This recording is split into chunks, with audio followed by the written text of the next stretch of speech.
to our vlog. I am Sheena Nikmoan, and together with our director, Miss Gina Gaudicos, and our editor, Miss Hyacinth Hamil. We are here in Tubigon. Come and follow us to find the different forms of geometry that we can see in our real life. Come on, follow us!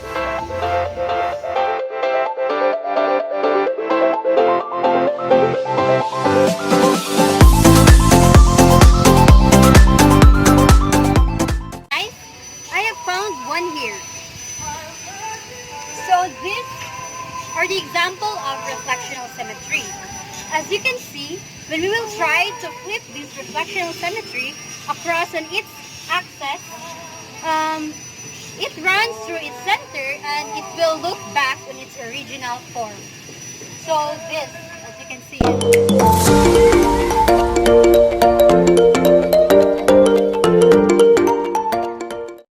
Now we will find another one. Come, let's go.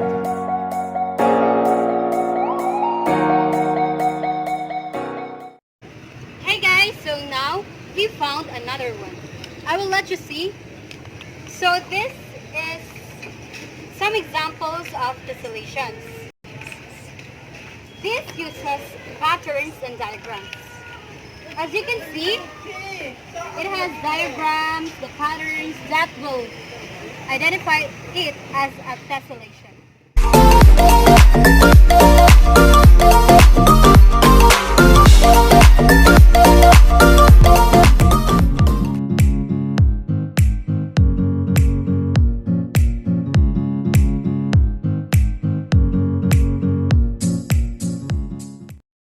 So now we found another one again. So this is a regular tessellation, a pattern made by repeating of a regular polygon. You can see this. Oh guys, I'm so tired. Let's take a break. So I will just sit for a while.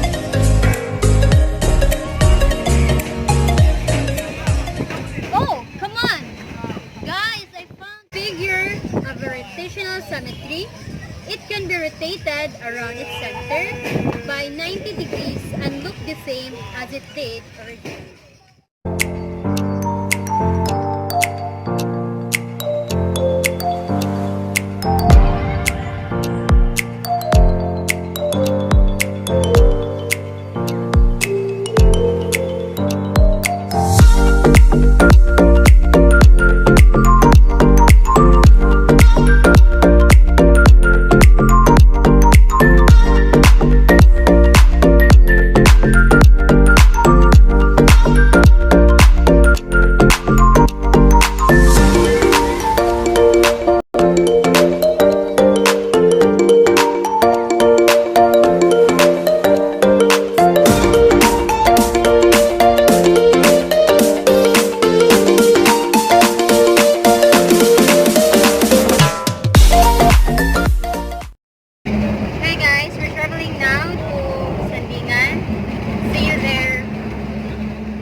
At Sandingan, Loon.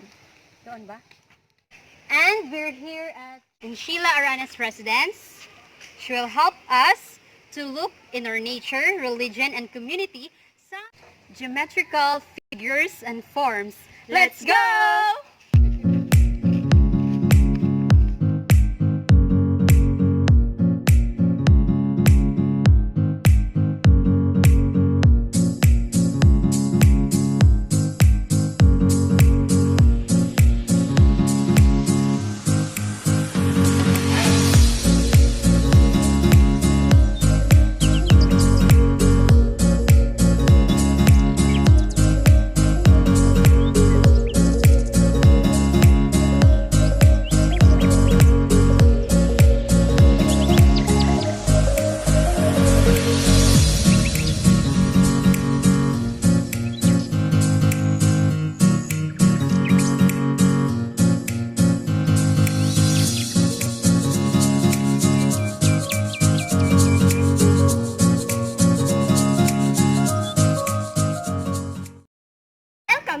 Sandingan Church. Come on, let's see if they have geometrical forms. Let's go.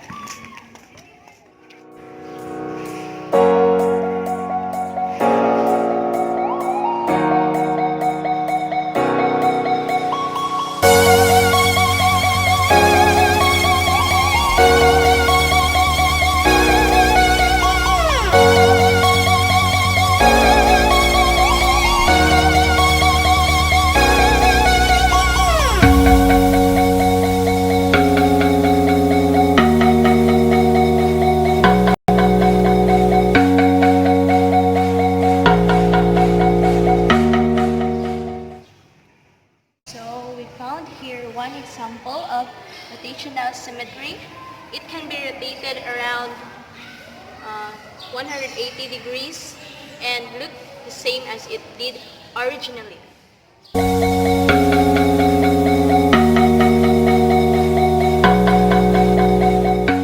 So let's find another one.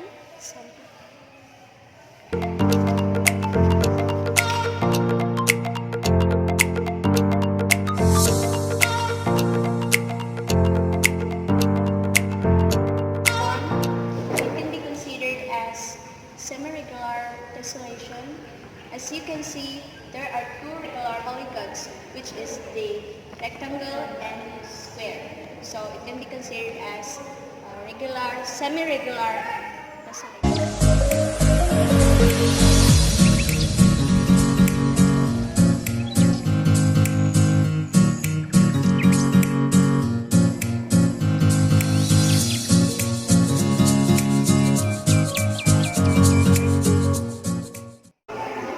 Can be considered as flexional symmetry because, as what you have observed, it forms a triangle.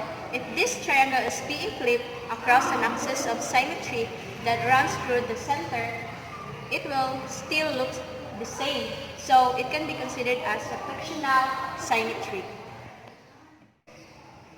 Oh no, it's already 6 o'clock. Let's go home.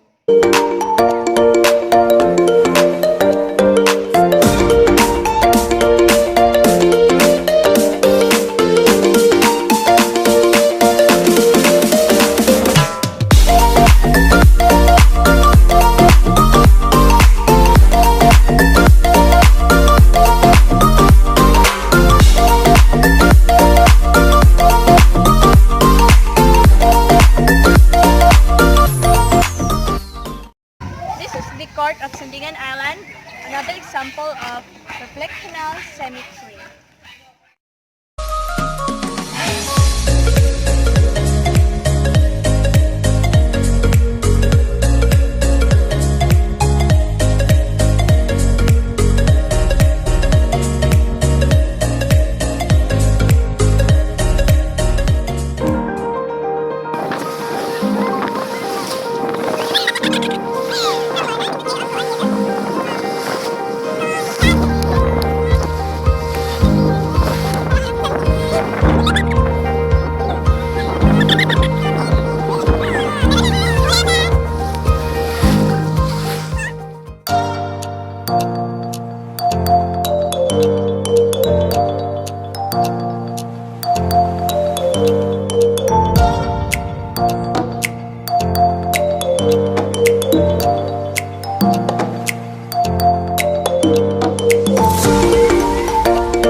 Good morning, guys! So, this is our day 2 in finding other forms of geometry in nature. So, let's go!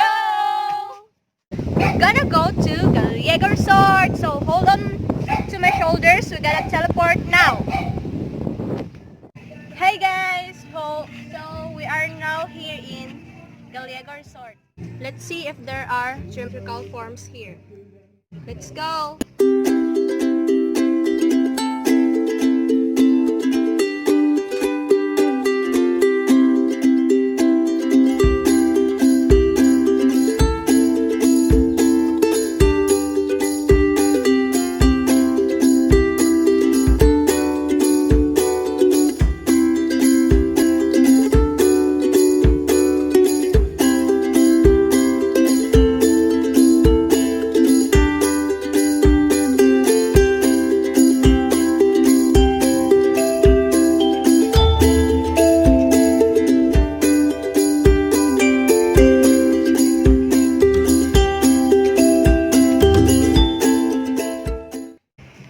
So we found another one example of tessellation, which is flowers.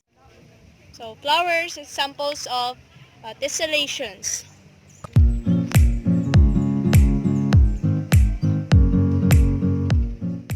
Well, let's find another one. Let's go!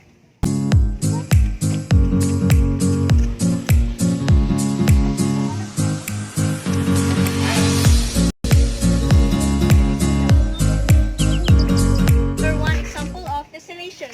Look!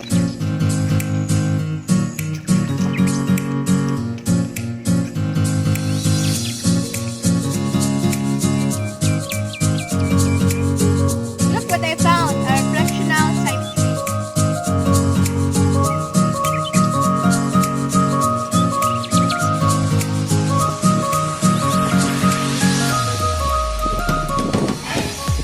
Found another one. It is a sample of rotational symmetry.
Look what we have found here.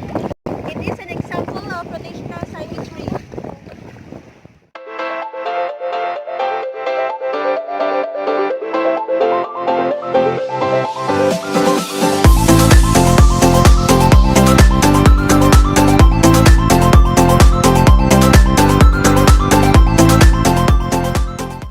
So let's do the recap.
Thank you for watching!